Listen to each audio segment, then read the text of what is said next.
Добрый день, уважаемые слушатели. В этом году Welcome, distinguished participants. So this year, MINEX 2021 is online virtual event. My name is Timur Adilov, and I'm partner with Holler and Lomax. So I'll be moderating the session today on the mining and geological industry. And I would like to introduce the first speaker of today. Please welcome Vice Minister of Industry and Infrastructure Development, Ruslan Bamishev. Over to you. Good afternoon, Timur, and welcome all joining our forum. And I'm delighted to be with you today and also to be able to take part in this next session of MINEX Forum. This is the annual event that enables us to cover all the results and to pinpoint the progress, to see where we are with sector organizations, the companies, and the maintenance providers, just for us to realize what the challenges is and what are the ways to solve those challenges, and also identify those ways that we can work together to achieve the goal. So that's the President, in his address, just noted the importance of developing the resource base of our country by attracting investment to the mining industries. There was an instruction to consolidate organizations operating in the market to complete the course of reforms that were started in line with the national program. So this platform is a common venue for covering all the reforms that are underway. So looking at the first results, I'd like to say that this management and the national government regulation and the subsoil use enable us to create quite a favorable environment and landscape in the landscape. So we do have this first come, first served principle. So also we minimize the regulatory burdens, and also as a result, we see that this is the first the outcome that is demonstrated that during the pandemic times. So we just seen more than 100 junior enterprises and just investment on the rise in the mining sector. It's more than 1,400 licenses have been issued, and we are looking at 11 billion tenge. So that's the minimum cost of investments under license contracts. So that was this very threshold, and for us, so we see it as it is bigger than those expenses that were incurred by the government for exploration prospecting operations. So more importantly, over this period, we have seen more than 68,000 square kilometers. So these are new territories, and obviously, so it is an indication of certain of growth. So just 50% increase of 50 for all the areas that are covered by exploration operations. So, and now we're looking to those licenses, so they are transparent and open, just in terms of information relating to the beneficiaries. So we have analyzed all the licenses so that have been issued, because we received some criticism saying that we would issue licenses to smaller companies. But in fact, even those licenses that we issue for the exploration of mineral deposit, and if we're looking at like 5 million tenge as a threshold with investment, so that's 452 licenses they share the total amount. But when we're looking at this mid segment for licensing, because junior enterprises would undertake the solid minerals, and that's we're also looking at 72 licenses for up to 20 million tenge on the mid segment. Next, we have so this major licenses, or between 50 to 200 blocks for exploration. So, and if we look at this total amount of all the undertakings, so it's more than 60 billion tenge. So as of today. So the management program for the subsoil fund is the main source, and now it makes available more than 60,000 square kilometers, and these are the areas or the plots that actually available for exploration. So the companies can file applications and then they receive authorizations once they provide a solid plan for liquidations. So I do know that some sectoral companies were a bit cautious about opening up all the territories because they're thinking so once all floods are open, then they will be taken up by the companies.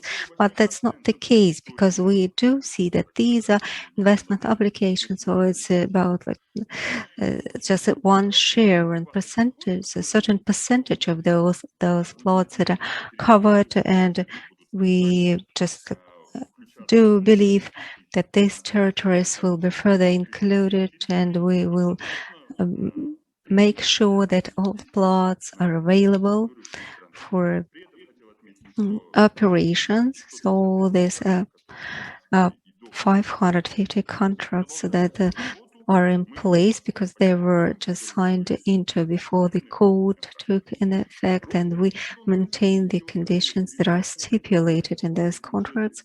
The investment, when it's on the rise, it also helps us increase the budget revenues, and it further just helps us to provide new data and information to geological founder databases, and also to improve employment situation. It also increase the likelihood of the discovery of new mineral deposits. So we do have this expectation because we expect to see world-class mineral deposits being discovered in our country. So that's the new model that will enable us to attract these major players from Australia, Canada, and Russia. They will be looking at new competences and the best practices, also growth and competition and improvement in the image of the country as such. So just passing the subsoil code is the first step of the whole process of development that we want to reach, and then this multi-level economy. And this also helps develop industry, IT services, and also science, for instance, in Canada.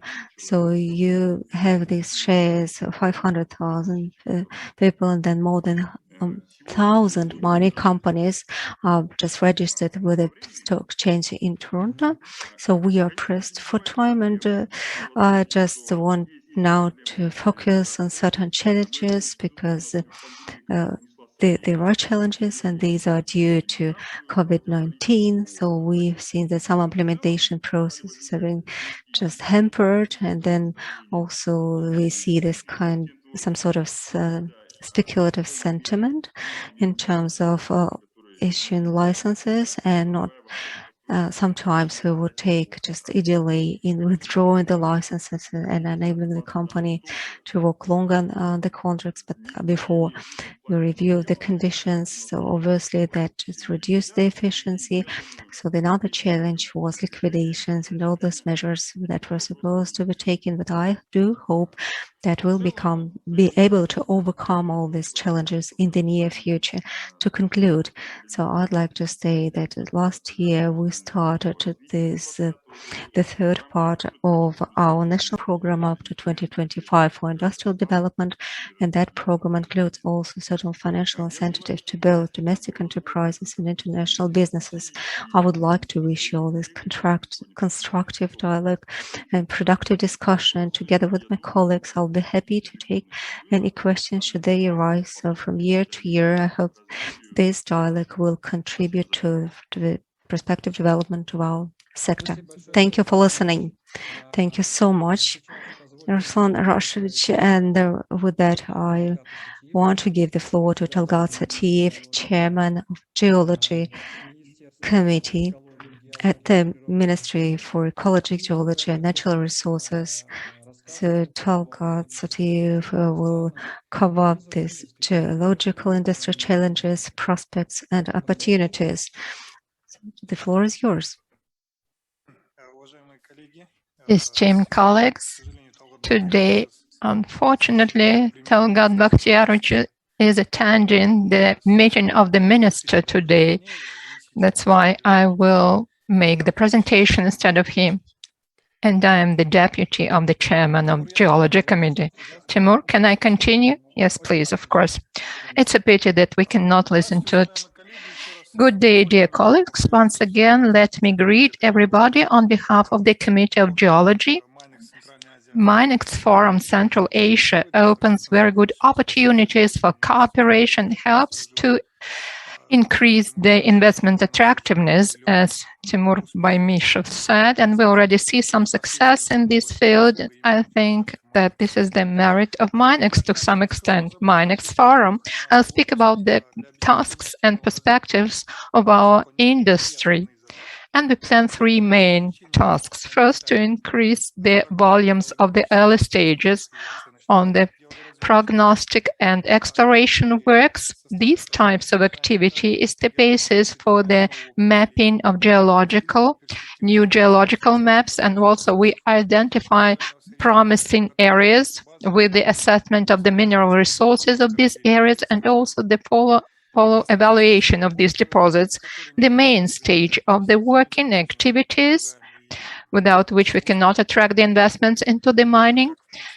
These are the abandoned objects, and it was mentioned already, which are non-prospective. And I think we can always follow the response of the market.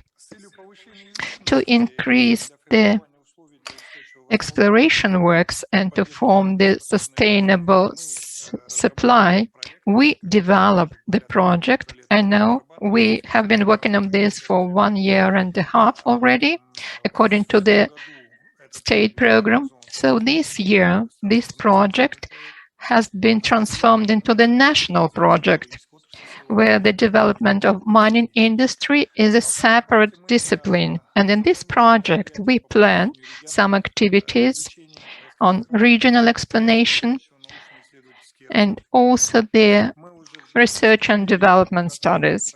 We already work on the documentation for different types of research.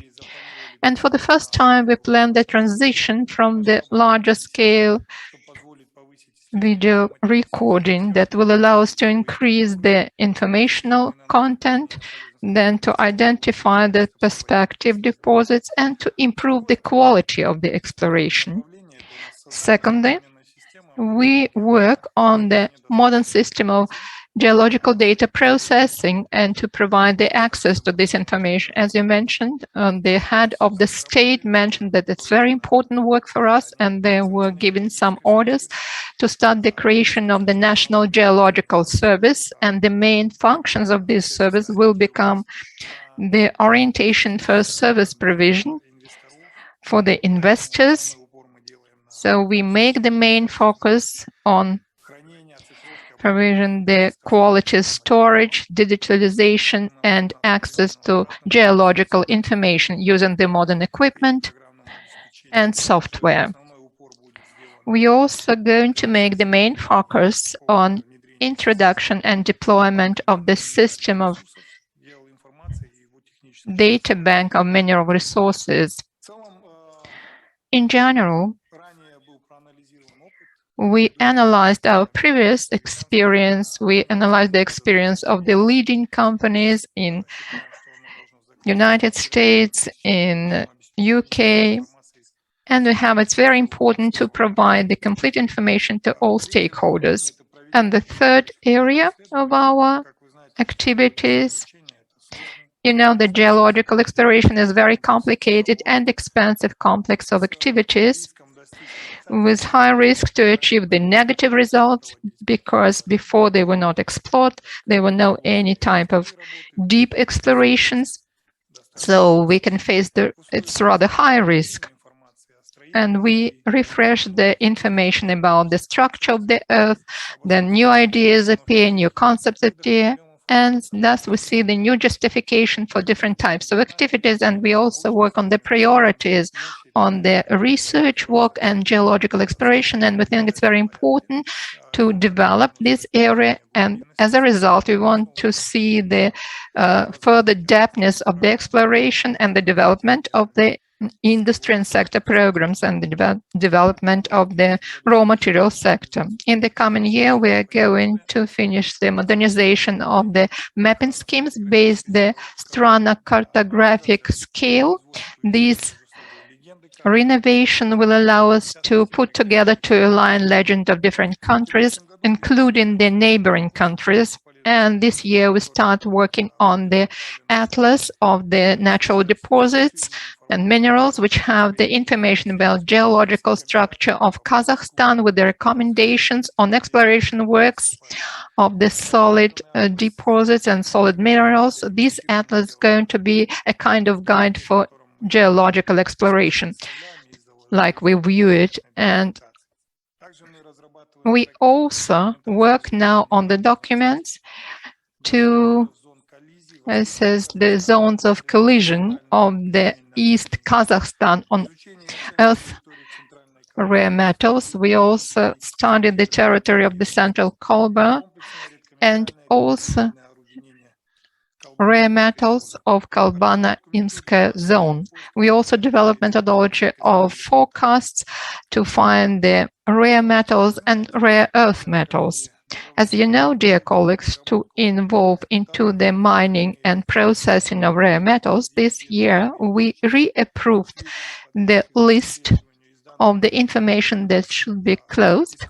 From this list, we have excluded the list about the balance resources of lithium, gallium, tantal. So now this information is not secret anymore. It is open. So shortly, what I want to say about the activity that we have performed already and the planned activities to all guests and participants and organizers. So I wish everybody a successful work and thanks for your attention. Thank you very much, Almat.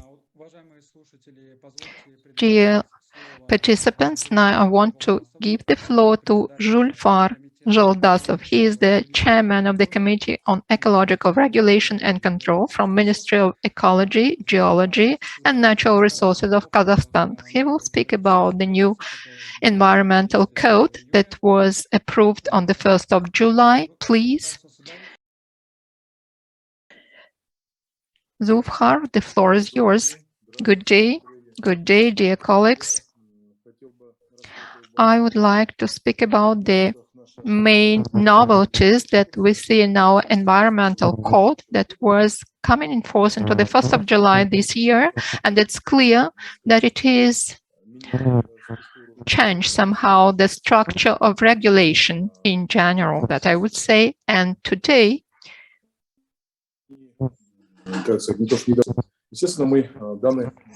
so we developed this code using the different practices. We visited a lot of countries, advanced countries, and we tried to put into our new code and to reflect all achievements that we could find globally. And first thing that I was to mention, this is the pollutant is paying, pollutant pays. It is based on the principles. This is the main principle of our environmental code. And according to our experts, the existing mechanisms will not stimulate the subsoil user to reduce the pollution. And this principle presupposes the measures to prevent the pollution and to recover the land. So we are going to make the conditions that it will be beneficial for the user not to pay the fees or to pay the charges, but to avoid this contamination. Or in the case there was some kind of pollution, that they have to restore this land.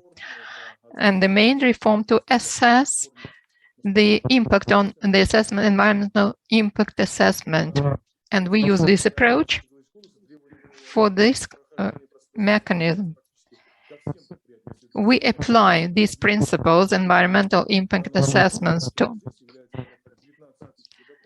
And we have about 19,000 subsoil users, and every kind of activity have to be assessed on its impact on the environment. And the current EIA consists of 3 stages.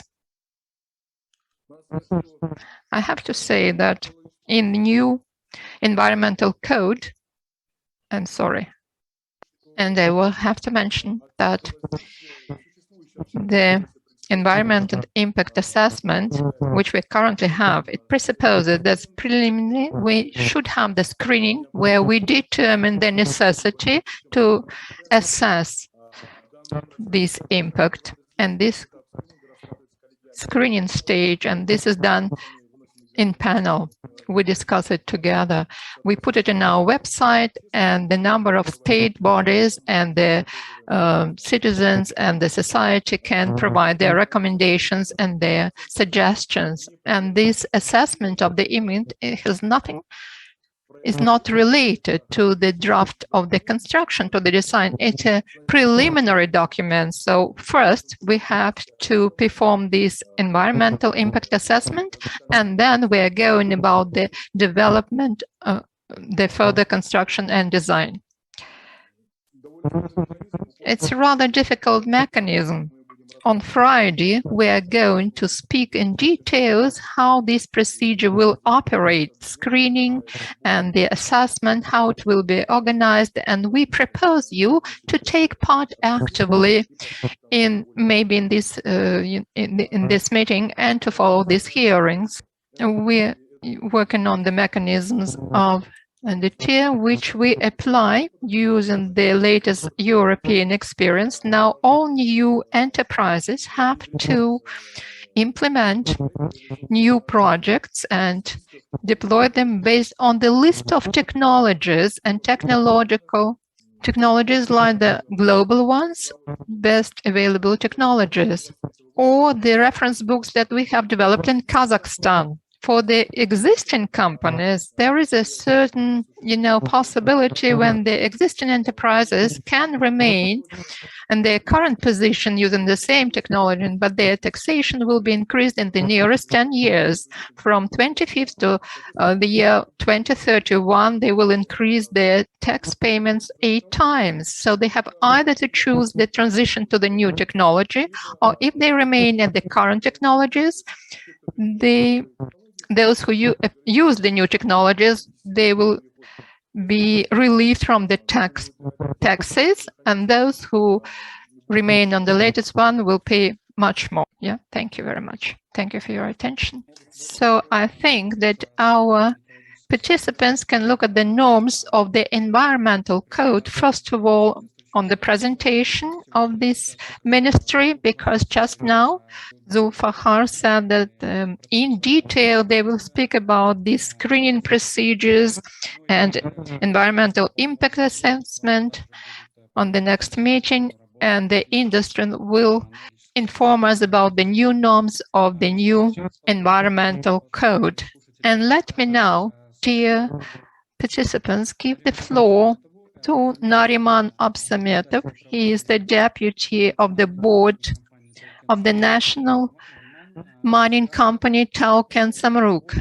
And he will speak about the work of the company, how they interact with the foreign investors in geological explorations, their successes and their challenges. Thank you, Timur. Timur and dear colleagues, thank you so much. So I'm pleased that I can share with you this information, the successes that we have seen after the adoption of the code. And today we will try and demonstrate those specific projects that have been implemented thanks to the newly adopted code, and the instrument of simplified proceedings that is in place. So it is these very effective projects, and these an investment that we have seen attracted, and after the success, I will also cover those challenges that we face in this sector. And once the code was adopted, so we realized that it was the junior program that is more looking option for the future. More than 60% of all deposits are actually discovered by junior projects. So Kazakhstan will not be exception to this practice. So now we have decided to start this junior program that includes project selections, and then this is a schematic view of all the stages and the stage gates that are presented on this slide. So the things that we'll be focusing on in terms of reserves and metals, and also the strategy. So that we're going to enter the market either through IPO or through dividends. So this a scheme that is quite flexible, and it will depend on a specific project, the way in which it will unfold.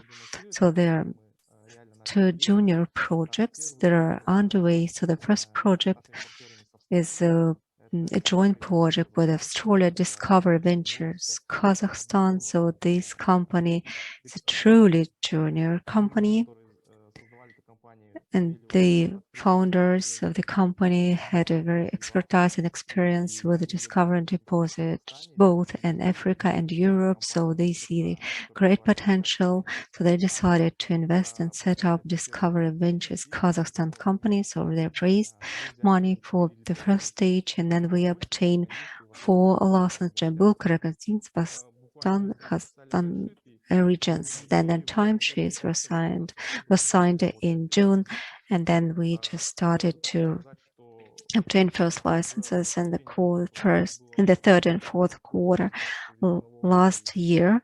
And as for the positive outcomes, that was more than 26 million tenge. So that's not quite a significant amount, but bear in mind, so this is going to be a continuous flow and plus investment and operations that will take place under the projects. And now, right now, we are entering this very active phase of the project because we have done the environmental impact assessment stage, and now we plan to complete all geological exploration by 2025. And surely, so we are just in search of medium and large deposits of copper and gold in our 4 pilot regions.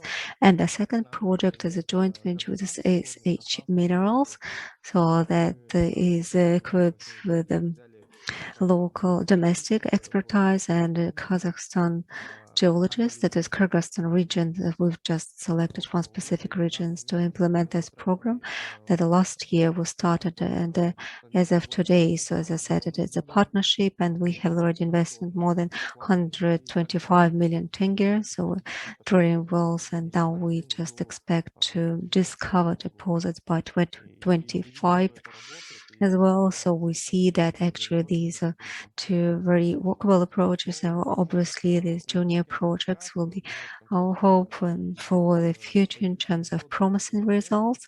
So in addition to that, we have seen this international partnership, so large Australian company partner still. So with this company, we have slightly different strategy, focusing on larger territories, on larger plots. So we start with the physics, aeromagnetics, and then these are just the high level investment, and then we go just and reduce them. So all in all, we received 48 geological exploration licenses. Aktubinsk, Kazavartinsk, Karagandinsk, and Jambursk regions are covered by this program. And we also started to survey just the area last year. So we're using helicopters, but unfortunately we couldn't cover all the plots.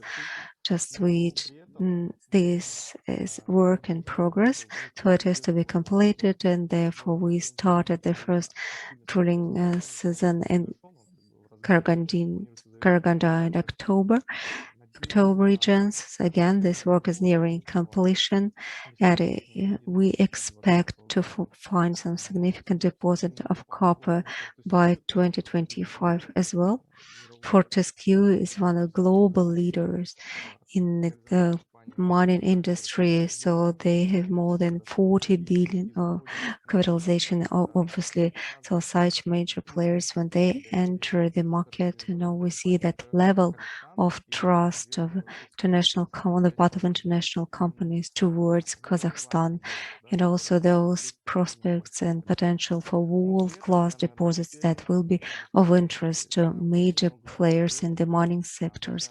So much effort has been put into it, and then the Ministry of Industry also streamline the process by adopting the code, and we see that has been a progress in the market. However, there is always room for improvement, and we can go towards excellence. And with that, I would like to also outline those challenges facing the industry, so that it would include first access to information, so that national and the things such as national data bank, I think, is truly needed into the sector and the country at large. Now, next, we are talking about opening up national territory. Obviously, not all the plots will be interesting for exploration, but at the same time, we have international investors. Probably they have their own vision of exploration operations, and as contrasted to domestic or nearshore geologists, they may not be interested in certain plot, while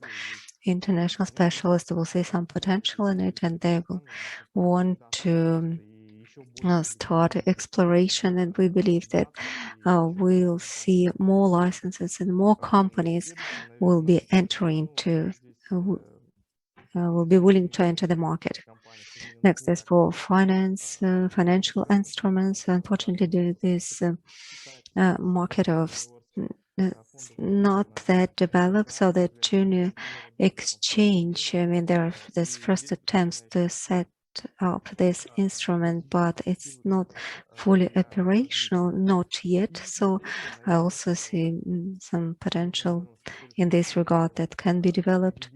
And finally, so we are talking about tax regulation, that once we bring it in line with the international practices, like transition from tax to royalties, obviously will become another factor attract investment, because royalty scheme is well known to the companies operating in jurisdictions such as Canada or Australia, and to us it makes the process simple. And then you just will have to pay depending on the amount of metal that you sell, and so you do not have to go through the exercise of reserve estimation time and again. And obviously that kind of streamlining proceedings will also help promote the development of the mining sector. And to conclude, so as I said, so we've done a great job, and then I believe that the incentives are there, and the president has underlined it, emphasis on the money and also the continuation of efforts. So obviously our company will be making every effort to support this trend, to support all the initiatives on the part of government agencies or junior projects and all the stakeholders. Thank you very much for listening. Thank you so much. Nerimaris has been a very exciting presentation, and indeed, and I would like to give the floor to Nikolai Radostovets, who is Executive Director of the Republican Association of Mining and Metallurgical Enterprises of the Republic of Kazakhstan. And so Nikolai will explain legislative incentives for the replenishment of mineral resource base, and explaining what are the suggestions or ideas for this reproduction of the mineral resource base. So over to you. I would like to welcome all our participants and delegates, and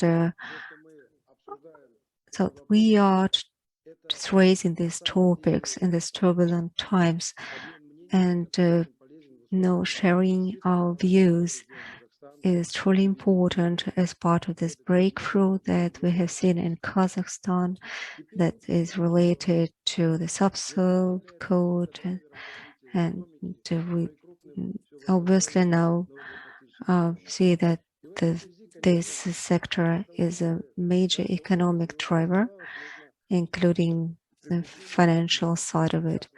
And so we need to attract just private investment and discover new significant deposits. So the first thing that I would like to touch upon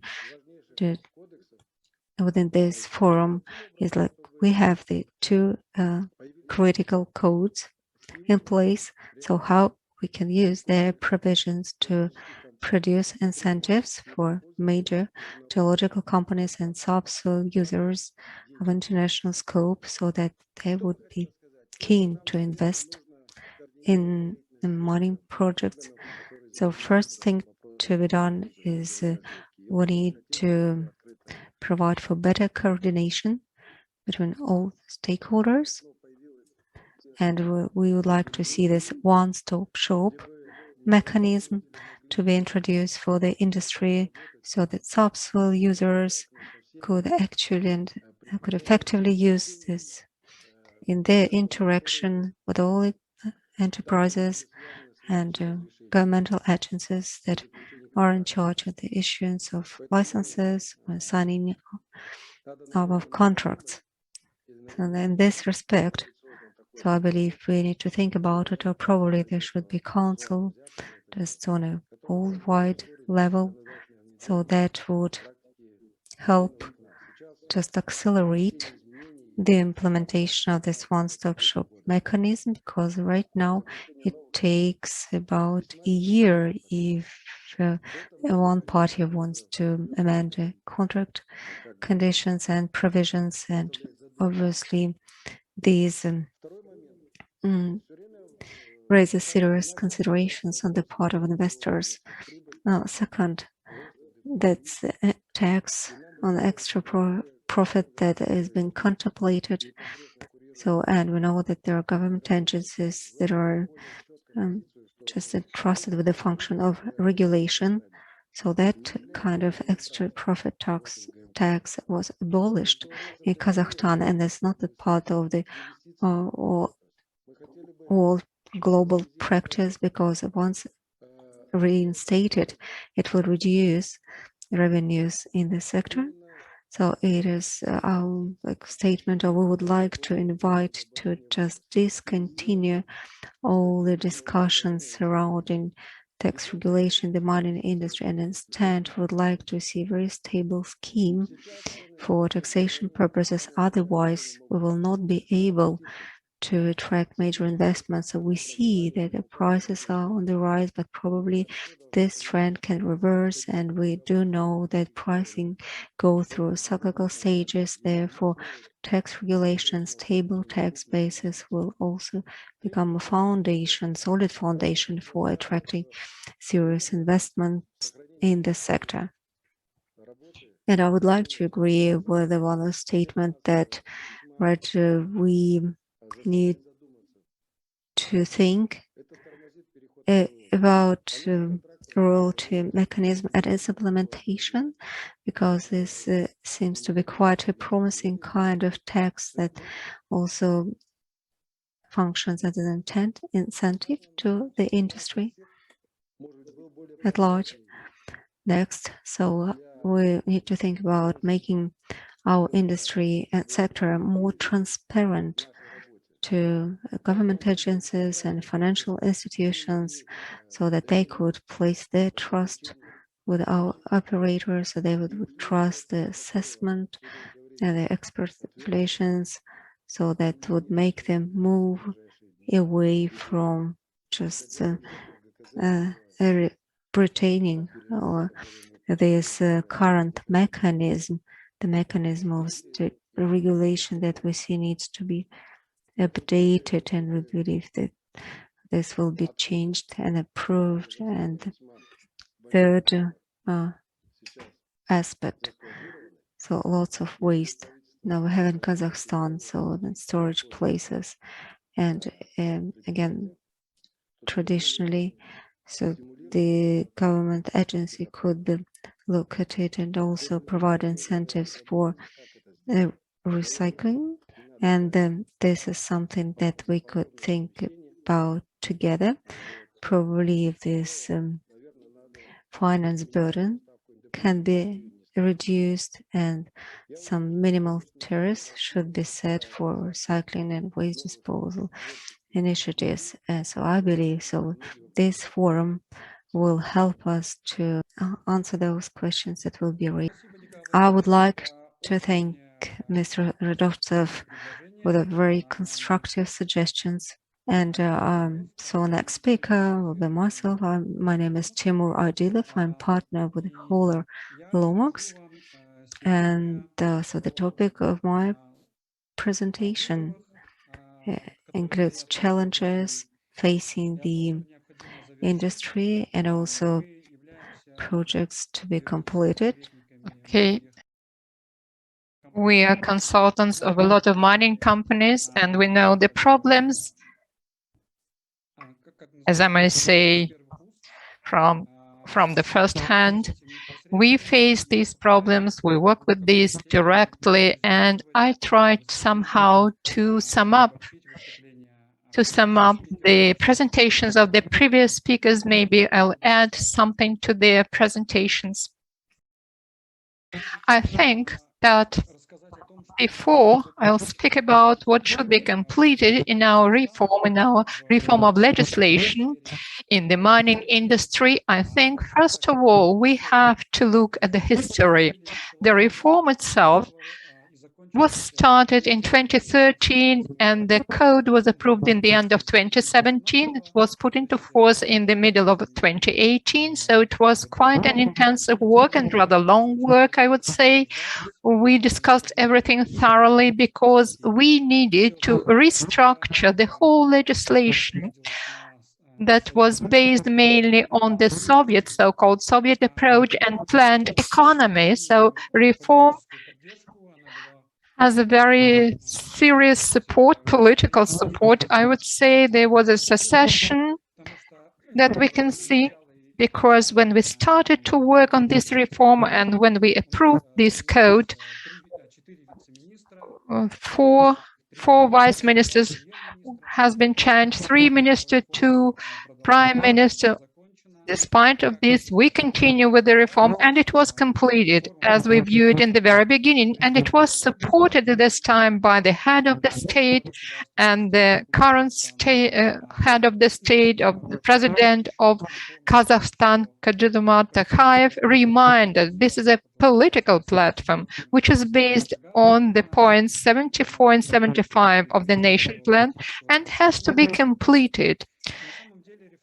As a matter of fact, the reform presupposed that we expected on the eve of the new raw material cycle, as the experts call it now, and the reform was based on the Western Australian model. This is the mode of the first application, first come, first get.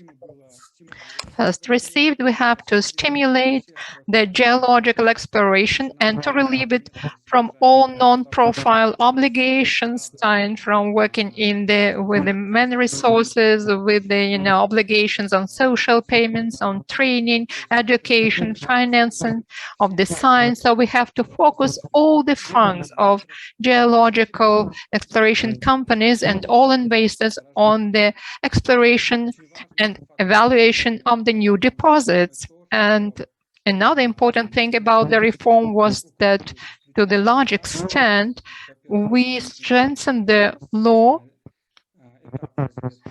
to come from the stage of exploration to the stage of mining, and then the rights for the area, for the territory, are protected now and guaranteed. Nobody can claim this area, the size of the area, and it is done exclusively according to the desire of the investor. And as Vice Minister said, Ruslan Baymyshev, the first results speak for themselves.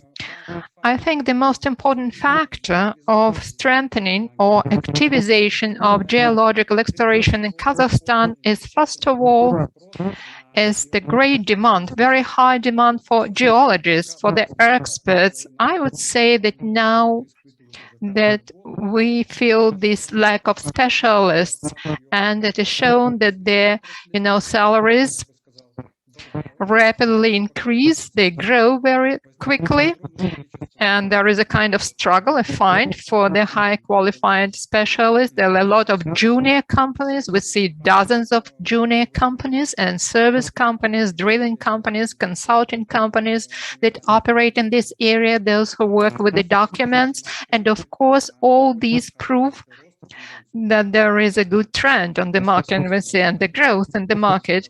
These are not indirect indicators, but these are direct indicators of the growth. So what hasn't been completed yet in terms of these reform? First of all, we may say that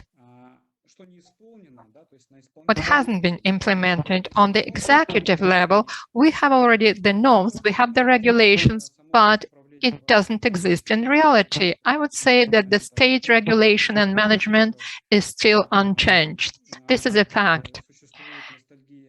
We somehow nostalgia the Soviet approach. There is a nostalgia that the state must play the leading role and to be responsible for the mineral funds and mineral deposits. But it should be done by the private investors, not by the state, because the state is not financing, not funding the geological explorations. Just in a very large scales at the very early stages. This is maybe the main role of the state, just to keep the balance and to regulate the interaction between the companies and to avoid any kind of abuses, and of course to provide the access to the information. But as we see, the national data bank that was mentioned by my colleagues that would provide the access to geological information for 3 years till we cannot launch this project. I don't know the reasons. We have the delays constantly.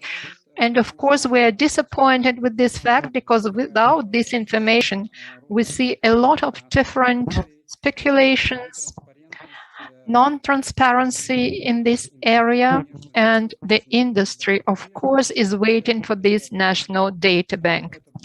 And first of all, this data bank should provide the open and free access and anonymous access to the electronic database, to the primary initial document, geological documents, and the procedure of digitalization and issuing of the licenses.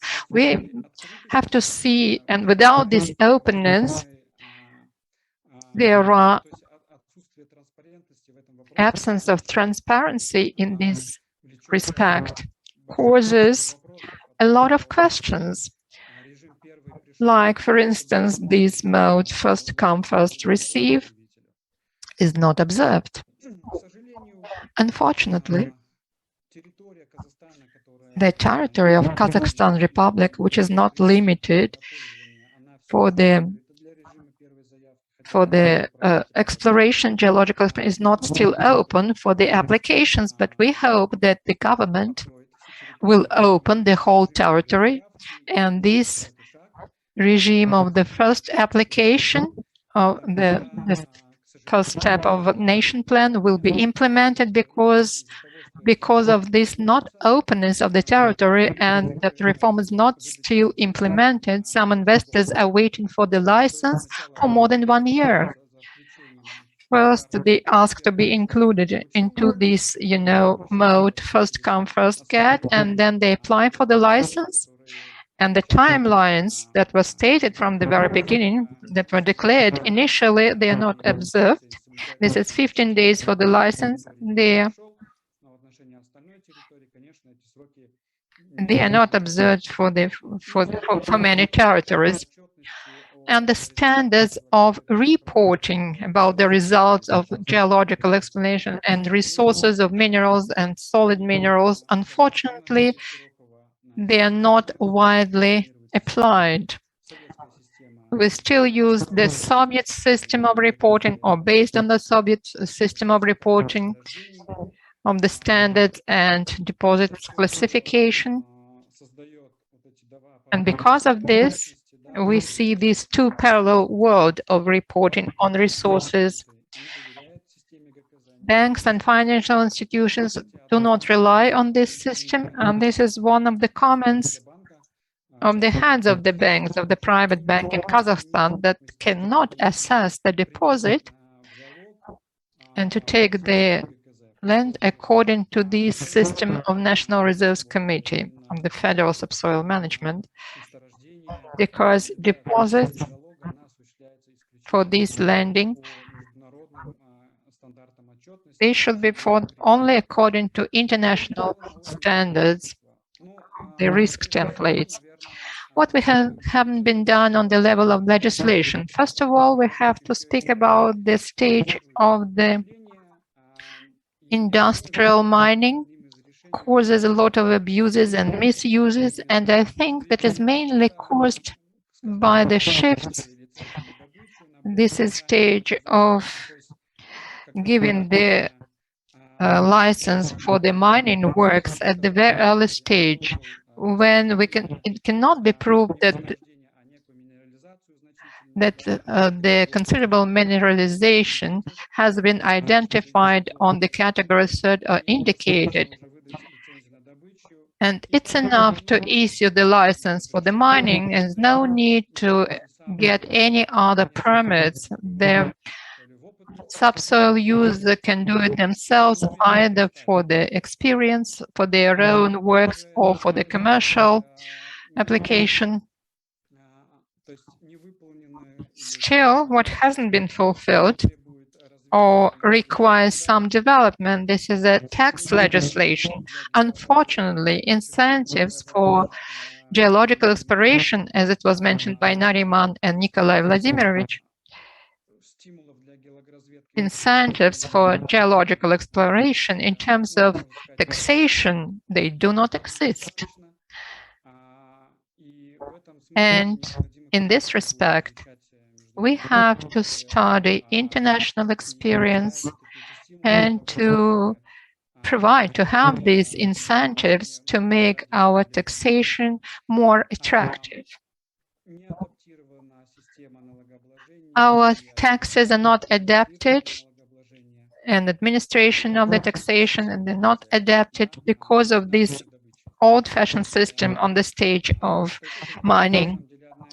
And this is one of the reasons, one of the causes why the report standards on CRISCO have not been applied, because the taxes in Kazakhstan are calculated based on the data from this data from the State Commission on Reserves for Reserves. And it means that our taxation system requires revision in terms of administration, in order not to have any kind of barriers and to accelerate the implementation of the new CRISCO reporting standards. Challenges. So what are the challenges today? I think we have to speak about it openly, that investors would really understand what is the current situation in the sector and what trends we observe now. If to speak about challenges on the level of execution, the level of legislation, both of the state bodies, how companies implement their obligations, what have already been stated as a law and defined as a law.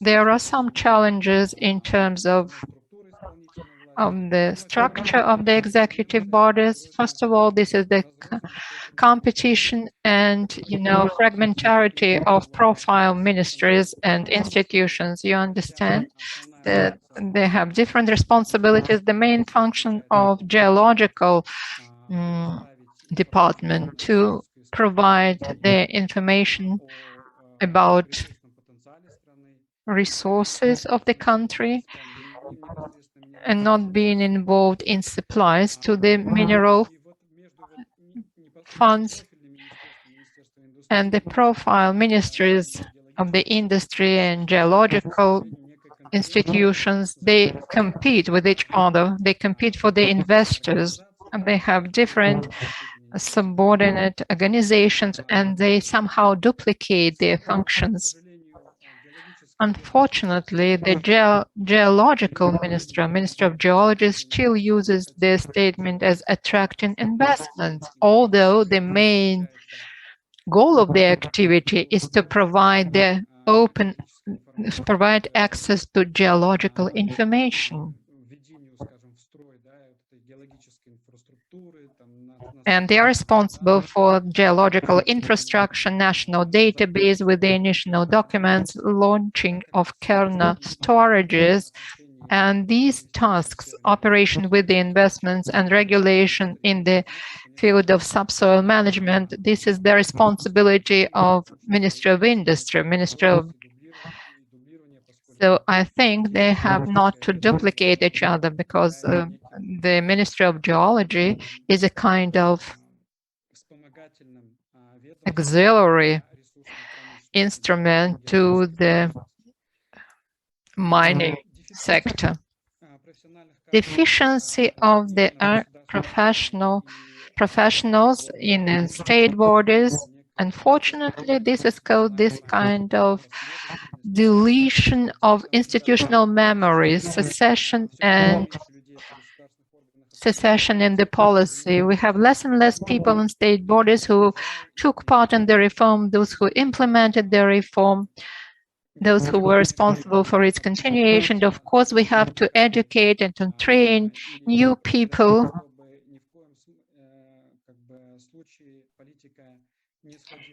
that the policy would not go out of these liberal and institutionally oriented rails, not to violate the trends that we observe now.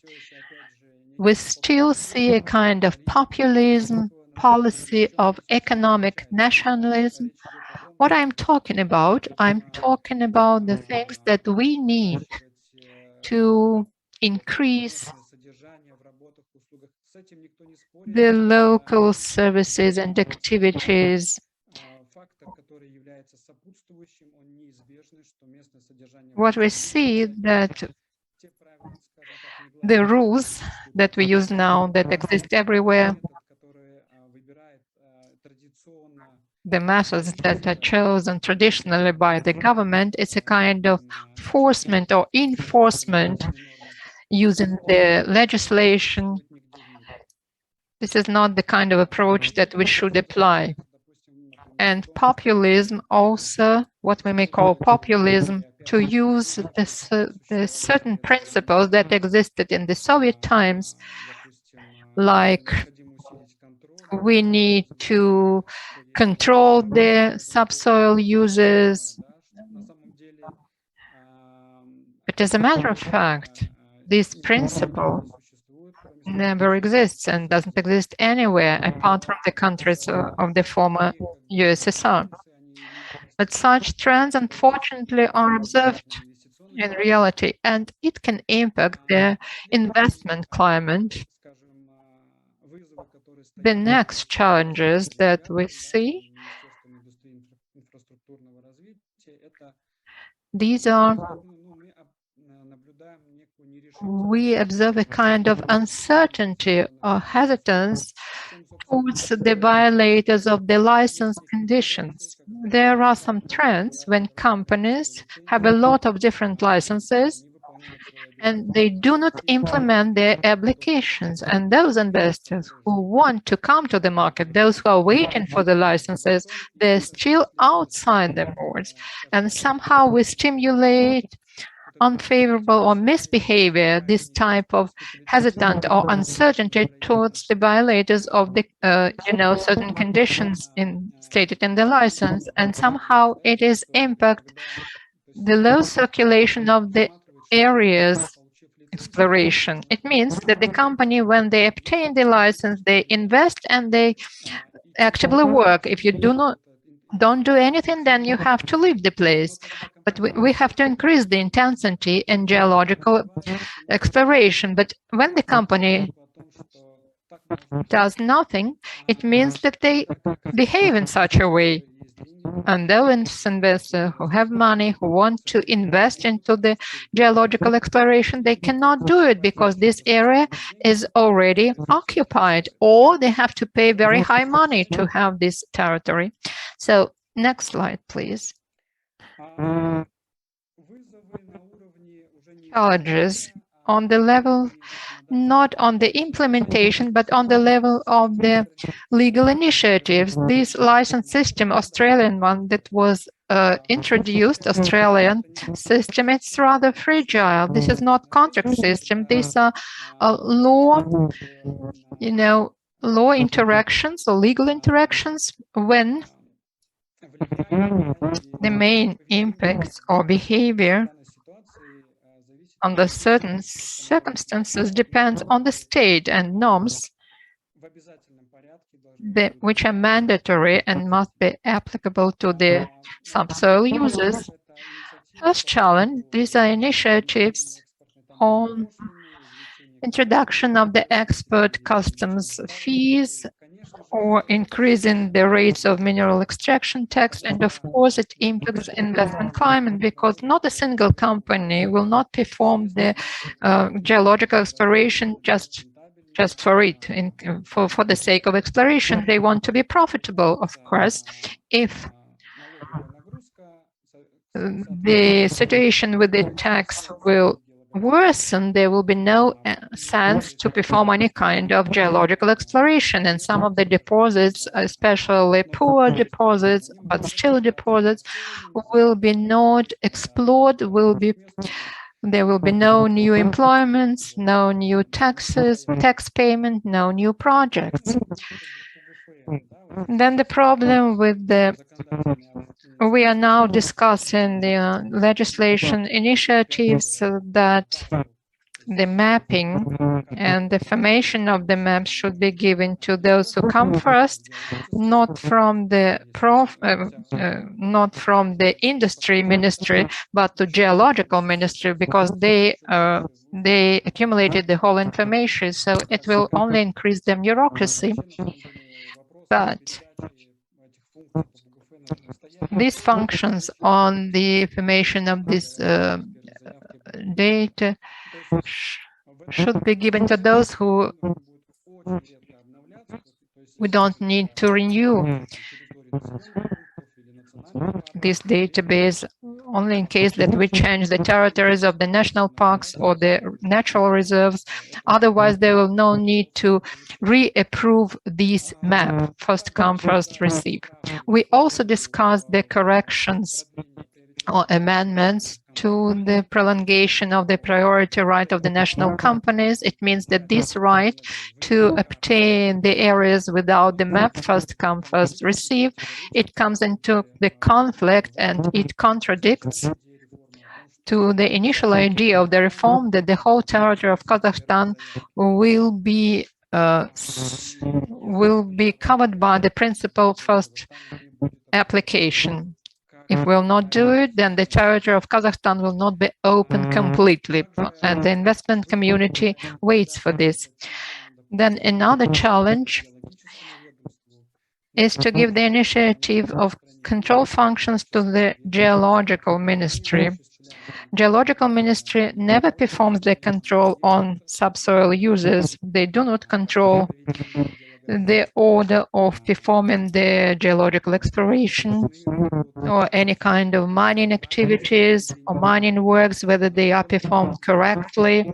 Only two aspects are regulated by them. First, this is environmental safety, and the second, this is industrial safety and observance of the investment obligations. It means you have to perform the activities and to invest in terms of the minimum expenditures. So to the transfer of these functions to the Geological Ministry will cause, first of all, the Geology Ministry will not be involved into the main task to launch the infrastructure. We don't have the database, we don't have the kernel storages. but they have to do it starting from 2017, so it's not functioning yet. There is a standard, there is a norm that companies have to save currents, to store them, and if they have plans to sell them or to destroy it current because they don't need it anymore, then this current have to be transferred to the state. But it cannot be done now because we have no physical place to store it. Also, there is an initiative about mitigation of the exclusive rights for the area, for the certain land.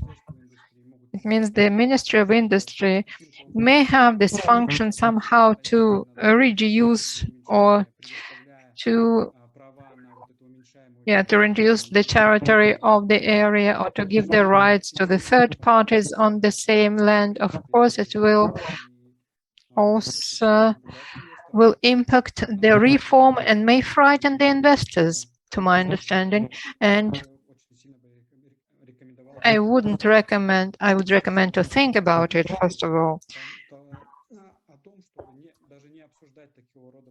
I would recommend not even to discuss this type of amendments. Okay, local authorities. You know that Kazakhstan is a member of the WTO, and of course from 2021, and we have to exclude the requirement on the local content in the goods. Still, we see these obligations for those who are involved in subsoil management based on the old system, contract system. And there is still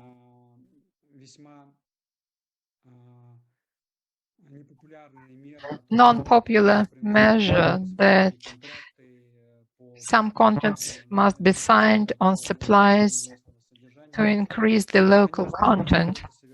Of course, it is done not in this way.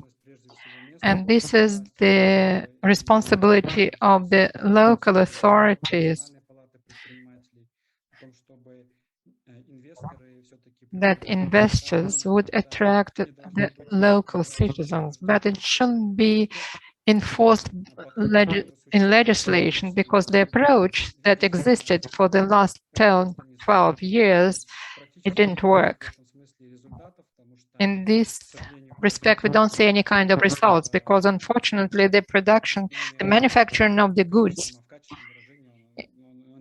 not in terms of quantity but in quality, haven't shown any kind of success. On the level of the industrial sector, the main challenge, what we see that the companies, and especially the members of the association, they still suffer from the so-called corporative egoism, and they propose different type of amendments, and they think very narrowly, only thinking about the interest of their own company, and they never think about that this type of amendments may damage, may be harmful, or may bear some risks to the other companies, the members of the same associations.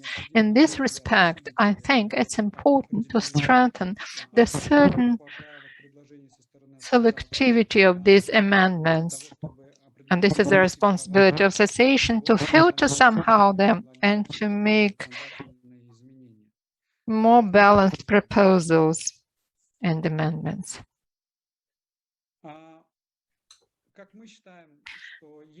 As we think, if current trends on discussion of different amendments, of non-implementation of the requirements of legislation, it can discredit somehow the reform in general, and the state, the government, and Kazakhstan Republic and the industry itself, the sector, they will lose. Nobody will trust them, because if we remember, when we started the reform, our republic participated in international shows. We were mentioning that we are now launched the reform. We attract the investors. Please come to us,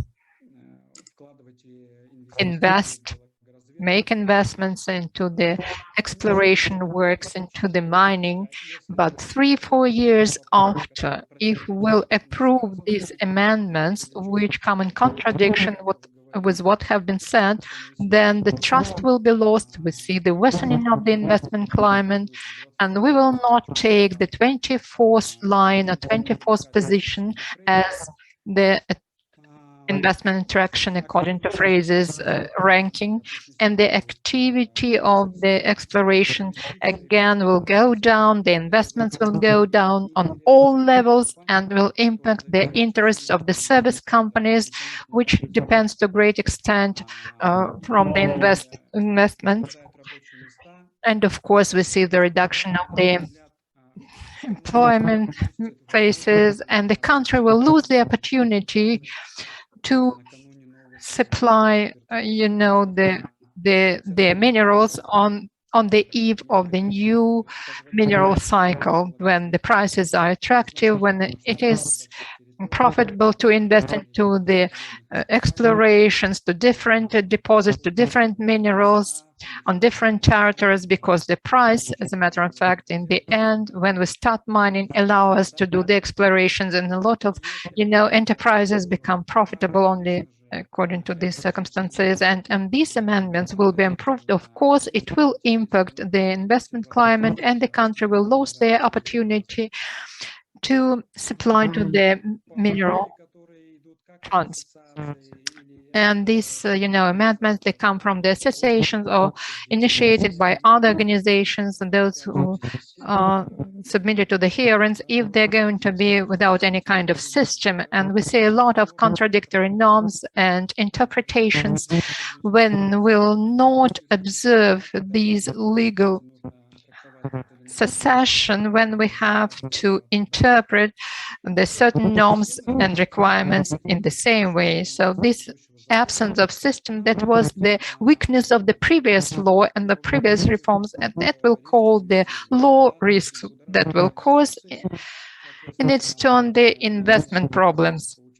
Not all the enterprises will get enough investments, and it means that will impact the amount of money that we'll get, and thus we'll see a very high risk of investment settlements and disputes between the state borders, Republic Kazakhstan, and the investors.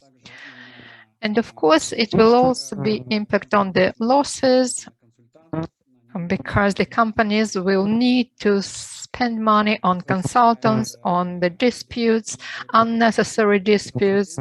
Then we'll also see the growth of intransparency. There will be non-transparency in this respect. And speculations will start at a kind of speculative geological exploration is a trend somehow. Unhealthy speculation, of course, it will spoil the investment climate. Amendments related to worsening or that will impact the rights for the area or the full size of the area will cause the certain racketeering and raiding mechanisms. We are lagging behind the time. Yes, I am coming to the end of my presentation. So such schemes will cause, or this situation will cause the racketeering schemes and non-transparency in the program of control of the state fund of the minerals. We see it, and we see that the investor can show the interest to the certain land, but it may be catched by the other persons, and this is not, of course, favorable. And it will show that will not impact favorably on geological exploration, and we'll see the exhaustion of our mineral deposits, our mineral funds will reduce our employment. And if the current trends and on the executive level and on the legislative level will continue to develop, it will worsen the situation. Thank you very much for your attention. And now I want to give the floor to Laura Morrison. Laura is the Deputy Director on Energy in Mining Industry, Critical Resources. And Laura will speak about the super cycle of activity against mining industry, about global trends and respond of the companies. Thank you, Timur, for the introduction. It's a pleasure to be able to join the event and speak to you today. As Timur mentioned, my name is Laura Morrison. I work with a specialist advisory firm called Critical Resource, which in turn is part of ERM, the Global Sustainability Consultancy. Could we have the first slide? At Critical Resource, we work exclusively with companies in the mining, oil, gas, and energy sectors, and we focus very much on the above ground world, so on political, stakeholder, and sustainability issues. We work with clients at several levels. We do a lot of asset level due diligence and assurance all over the world. We also work directly with management teams to tackle project issues, and we work at group and corporate level too to help shape company strategy. Now, our approach isn't simply to identify or try to avert risks. Rather, we firmly believe that companies can derive material value and advantage if they take a proactive approach to understanding and managing their stakeholder issues. And today, as Timo referenced, I'm going to talk about some of the factors driving what we're calling a super cycle in activism against mining. And I'll touch on where companies should anticipate risks, but also where it may be possible for them to create advantage and opportunity. Next slide, please. So we're seeing this upswing in anti-mining activism due to several factors. Number one is the rapid rise to prominence of ESG investing, with ESG, of course, standing for environmental, social, and governance. This has gone from a niche investment area 15 or 20 years ago to now being completely mainstream. And ESG requirements, on one hand, provide mechanisms for investors and shareholders to hold corporates to account and decide where to put their money. But more broadly, there's a thorough reframing happening of what it means to be a responsible company and to maintain legal and social license to operate. Alongside that, there's a lot more potential areas for activism.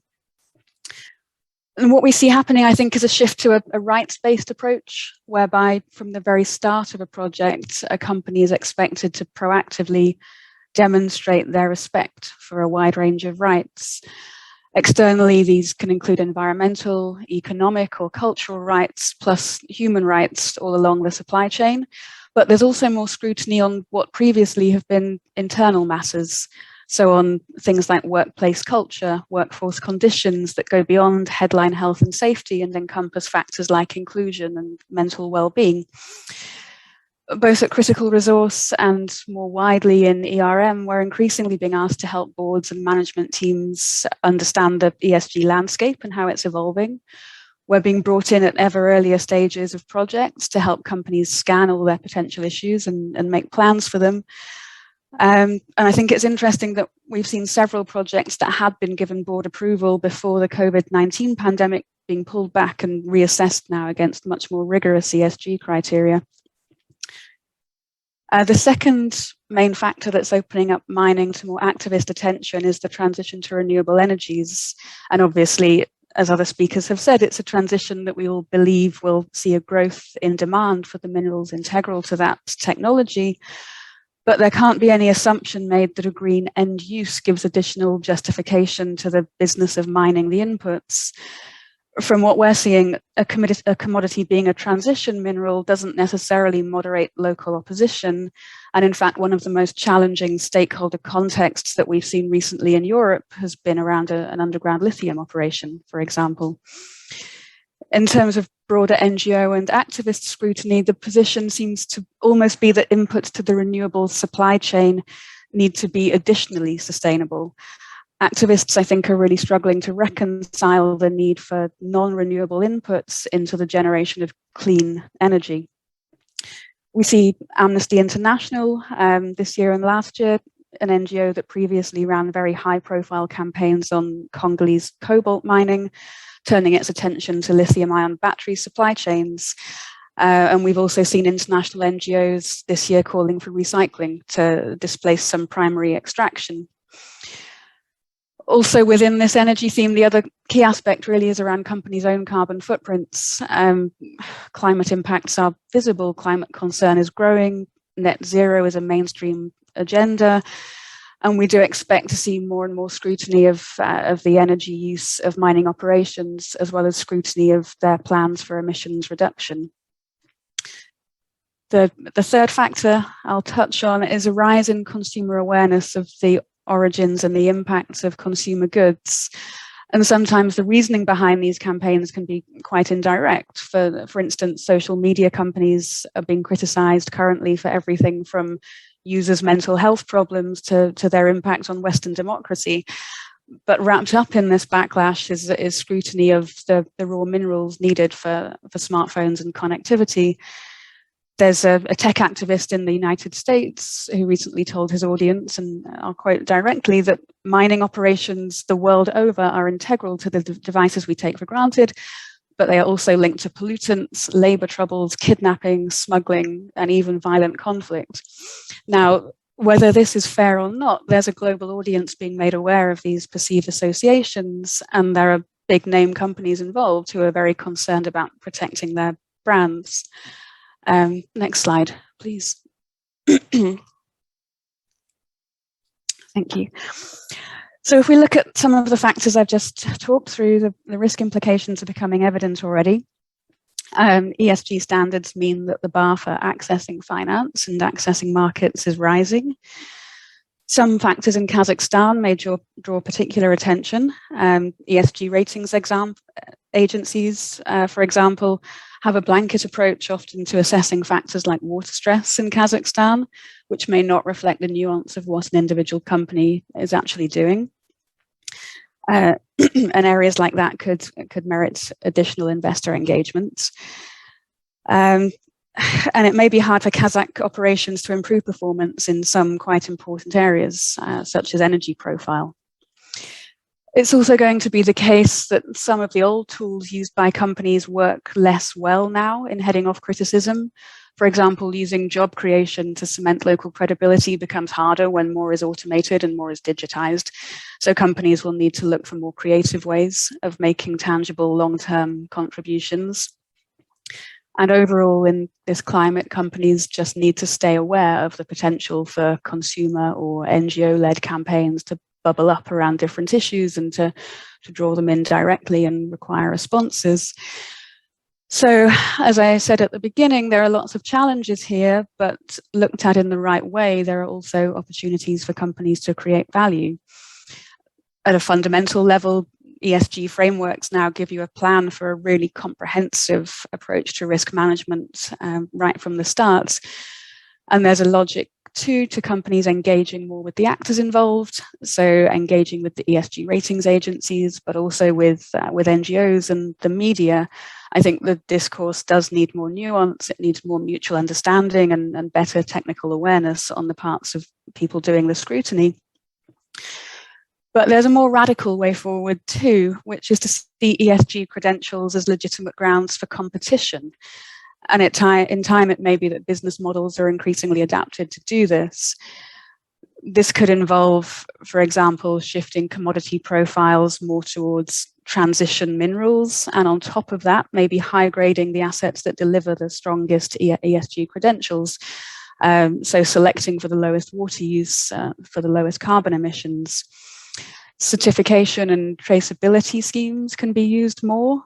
This could involve miners working directly with customers to assure standards for either inputs or for end products.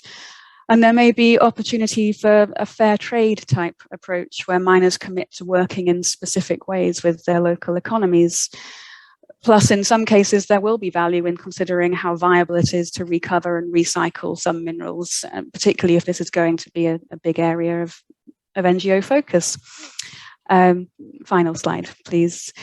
To sum up, then, really, it's vital, of course, to manage risks and to reduce any grounds for criticism.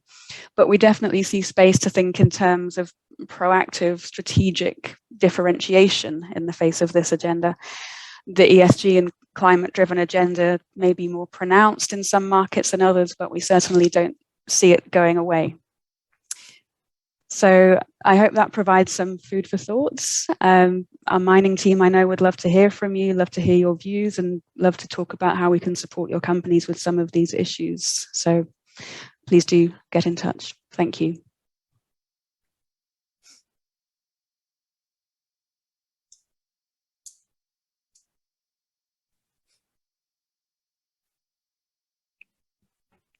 Лора, большое спасибо. Laura, thank you so much. It has been a very exciting presentation, and right now I'm going to give the floor to Benjamin Goodwin to conclude our session. So Benjamin is Associate Director, Head of Analysis at PRISM Political Risk Management. Ben, it's over to you. Спасибо большое, Тимур. Thank you so much, Timur. Позвольте мне And dear colleagues, so I'll continue my presentation in English. Thank you very much. So I just want to talk a little bit about actually following on from Laura's presentation. Here at PRISM Political Risk Management, we specialize obviously in external risk that's impacting the metals and mining sector within Kazakhstan and other Central Asian nations.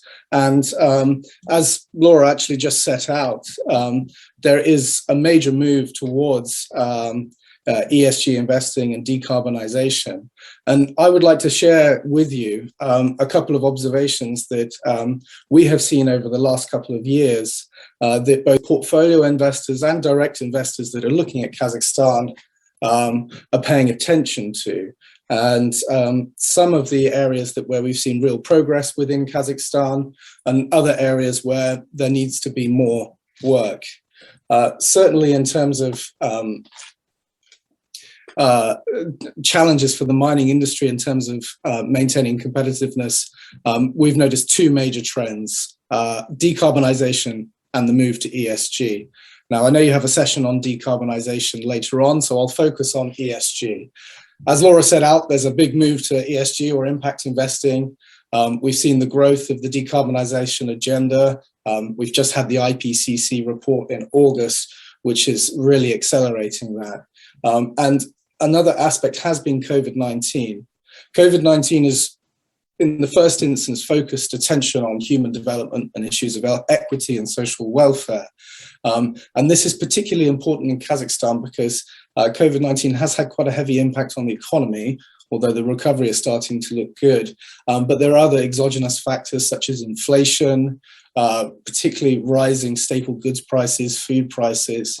Kazakhstan is experiencing a severe drought at the moment, and all of these issues are having an impact on human development within Kazakhstan. But more broadly, COVID-19 has really acted as an accelerant to all of the trends that we've seen over the last few years in terms of sustainable or impact investing, the move to decarbonization, and studies seem to suggest that most mining professionals anticipate that investors are going to push harder on ESG. So what does the ESG picture look like in Kazakhstan? In the metals and mining industry, we've already looked at many companies, not just their official reporting, but also examining on the ground how these ESG goals and how the ESG implementation is taking place. And there are two main areas that I'd like to probably highlight. The first is that ESG, probably amongst most metals and mining companies within Kazakhstan, is still not quite considered integral to value generation. So certainly since 2017, 2018, we've seen many companies adopt international standards for reporting on ESG, most particularly using the UN Sustainable Development Goals. And that's a really fantastic development. Some companies are already producing separate sustainability reports annually, and companies such as Kazatomprom have social action plans in place. On the decarbonization front, we saw last month that Samruk Kazna and subsidiary companies such as Tauken Samruk and Kazatomprom are starting to develop their own decarbonization plans. And of course, Kazakhstan has a decarbonization goal for 2060. But still, when we analyze ESG implementation within Kazakhstan, we don't see that it's always integrated into strategies around revenue generation. Speaking to professionals on the ground, you often get the impression that ESG is viewed as a cost center, an expense, rather than an opportunity for the company to secure long-term growth and mitigate some key risks. So that is something that probably has to change in the coming years. And certainly many companies that we analyze are moving in the right direction. I should also make the point that in Kazakhstan and other Central Asian nations, Russia too, historical social responsibility is not quite the same as an ESG strategy. So within Kazakhstan, there is a long history of corporatism, the idea of градообразующие предприятия, for example, strategic industries for a town, which play a critical role in the local economy and socio-economic development. And certainly we see a lot of metals and mining companies that work very well with local administrations and even local community groups. And that is very, very positive. But often this activity is about supplementing local budgets. So it's about helping the local town construct infrastructure or deliver on other socioeconomic goals for the town. But that's not quite the same as integrating it into an ESG strategy that is designed to build value for the organization long term and of course mitigate critical risks that the organization faces. So really, ESG does need to be considered as integral to value generation rather than simply a cost center. The second point is securing effective delivery. Now, certainly, this is not unique to Kazakhstan. This is a global issue, and that's why we have ESG rating agencies and other consultancy firms such as Prism. We tend to find within Kazakhstan and other markets that there is still a gap between the stated ambition, the reporting, and what is actually happening on the ground. And we tend to find, certainly when we're in Kazakhstan and interviewing people in the metals and mining industry, that it's really about changing hearts and minds on the ground, convincing people at the local level that change can be implemented and can be effective. So if you read a lot of the ESG or sustainability reporting that you see in the metals and mining industry in Kazakhstan, there's a lot of reference saying X or Y company meets all environmental legislation or observes all labor legislation within the country. That's not quite the same as delivering on ESG. And still on the ground, we tend to find, speaking to people, that ESG implementation can be seen as an obstruction to operational performance rather than a way of enhancing your performance. And the most sort of immediate area where we see this is around safety and around creating a Vision Zero mentality. Several companies within Kazakhstan, admirably, have adopted Vision Zero policies or strategies, but it's still taking time for that to be implemented on the ground and for people to start thinking differently about issues such as safety, but also environmental protection and other areas. We see that companies are starting to benchmark along the UN Sustainable Development Goals. That's a very positive development. Many have begun by retrofitting existing activities that they have in place to the Sustainable Development Goals. Again, that's a positive step, but we need to see more. We need to see companies thinking about what do the SDGs really mean and how the companies can implement them. We see some obvious omissions. One is that we very rarely see SDG 5 around gender equality being really worked on in the metals and mining industry. Now, this is a global concern for the industry, but it's important in Kazakhstan too. Another area where we see that more work needs to be done is around supply chain risk. And I think in Kazakhstan, this relates to safety, labor protection, and corruption in particular. Labor protection is a particular concern at the moment given that there is an issue with living standards within the Republic of Kazakhstan at the moment. As we set out earlier on, there's the COVID-19 economic impact. There's also rising inflation, currency volatility, and that's having a big impact on living standards within Kazakhstan. And we have seen a rise, particularly this year, in industrial activity, more so in the energy industry, but we're starting to see it in the mining industry as well. And this is very much in the supply chain. It's not the miners themselves. Often employee protections are strong and labor unrest is very limited. But among supply companies, that's a major concern. I think finally, bureaucracy, political interference, and both ethical and legal violations remain an issue. But we are seeing, particularly within state companies, transformations taking place. So the removal of political appointees to boards of state-owned enterprises, and also the Samruk Kazyna transformation program, which is now also a digital transformation program, which is extremely positive. So really, to summarize, clearly there's a global appetite for improved ESG implementation. That's going to impact Kazakhstan. Certainly in the last 3-4 years, we've seen major improvement, but I think we've identified plenty of areas where more work can be done. Thanks very much. Back to you, Timur. Ben, thank you so much. Большое спасибо. Очень ценное на самом деле. This has been quite a valuable contribution. And Anastasia, do you have any time left for questions and answers? In fact, no time is left, and we're just lagging behind the schedule. Then it's time to conclude the first session. So to attendees, I would like to thank you, and I hope that all the presentations and speeches during our online forum today have been of great use to you and bringing lots of insights, and you're welcome, and we'll be looking forward to see you next year. So thank you for your time.